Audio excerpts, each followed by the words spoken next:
ভালো থাকতে গেলে কৃতজ্ঞ হতে হবে। যে তোমার উপকার করেছে তাকে কৃতজ্ঞতা জানাতে হবে। যদি না জানাও, তোমার ভালো থাকাটা হয়ে উঠবে না।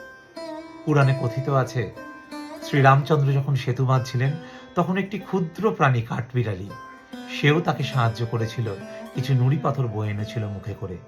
শ্রীরামচন্দ্র স্নেহের পরশ বুলিয়ে দিয়েছিলেন সেই ছোট্ট প্রাণীটির পিঠে। সেই থেকে তার পিঠে লম্বা লম্বা সাদা সুন্দর দাগ থাকে। শ্রীরামচন্দ্র কৃতজ্ঞতা জানাতে ভোলেননি। আমরা কেন ভুলে যাব? আমরা কি ভগবান শ্রীরামচন্দ্রকে দেখে কিছুই শিখব না? আমরা কি শুধু অভিযোগই জানিয়ে যাব? তুমি আমার প্রতি এটা করলে না, ওটা করলে না। অনেক কিছু তো করে, সেগুলো কেন ভুলে যাব? ঈশ্বরের প্রতিও তো আমরা অভিযোগ জানাই। তুমি অন্যজনকে এত কিছু দিয়েছ, আমাকে তো কিছুই দাওনি।